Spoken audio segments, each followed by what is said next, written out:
है। आपको धन चाहिए, गौ चाहिए, धेनु चाहिए, क्या चाहिए आपको? विश्वामित्र जी महाराज ने कहा मुझे कुछ नहीं चाहिए, कुछ नहीं चाहिए भाई। मुझे तो राजन, मैं जब भगवान के नाम की माला जपने बैठता हूं, यज्ञ होम इत्यादि जब मैं करता हूं, तो उस समय मेरी भक्ति में जो है बाधा निशाचर लोग मुझे परेशान करते हैं, और उसकी रक्षा के लिए मुझे, उस यज्ञ की रक्षा के लिए मुझे आपके 2 पुत्र चाहिए। चक्रवर्ती सम्राट ने सोचा क्या पता है भरत शत्रुघ्न को कहे आपके ज्येष्ठ पुत्र राम और लक्ष्मण चाहिए मुझे।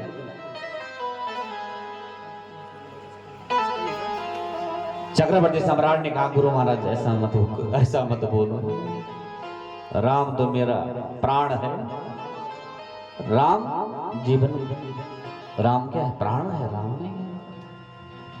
चक्रवर्ती सम्राट जी कह रहे हैं कि अगर राम चले गए तो फिर बुढ़ापे में तो चौथी अवस्था में तुम्हारी इनकी दर्शन ये प्राप्त हुई, और राम तो मुझे अत्यधिक प्रिय है।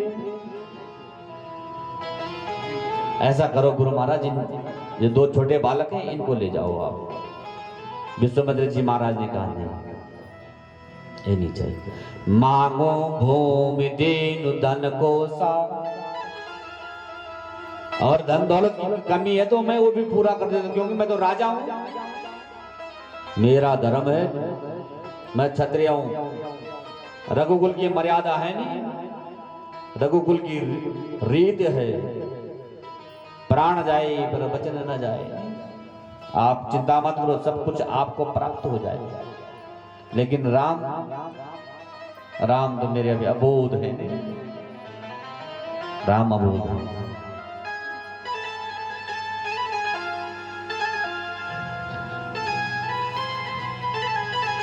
गुरु वशिष्ठ ने समझाया दशरथ जी महाराज को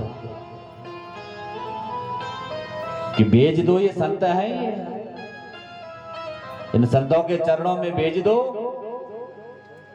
और संतों के चरणों में भेजोगे तो कुछ ना कुछ प्राप्त होगा, ये इनका जीवन सुधर जाएगा, और कुछ गुरु के सानिध्य में जाओ, कुछ पढ़ लिख लेंगे, ज्ञान प्राप्त हो जाएगा, इनको जीवन का बोध हो जाएगा। जीवन का बोध जब इनको हो जाएगा तो सारा तत्व तो समझ में आ जाएगा।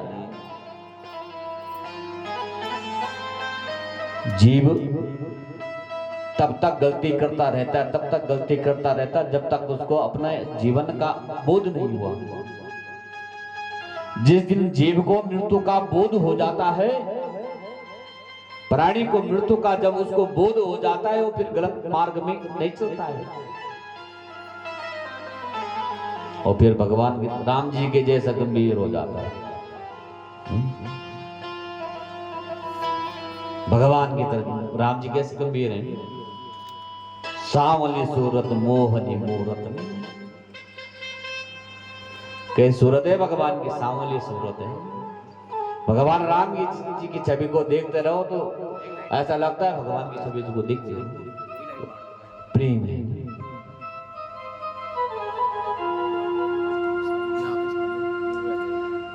इस प्रकार जब विश्वामित्र जी ने समझाया,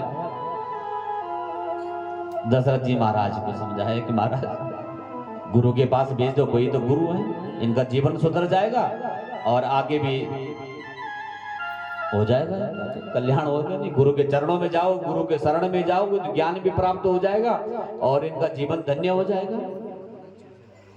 जब विद्या अर्जन कर लेंगे उसके बाद सीख लेंगे धनुर्विद्या इत्यादि, जो भी गुरु के पास जाओगे तो गुरु खाली नहीं भेजेंगे, नहीं कुछ ना कुछ भर के भेजेंगे गुरु।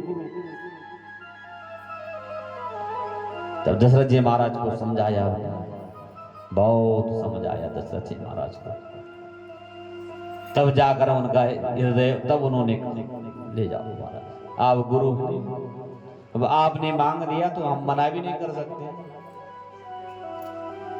गुरु गोविंद 2 खड़े काके लागों पाए, बलिहारी गुरुदेव आपकी गोविंदियो बता।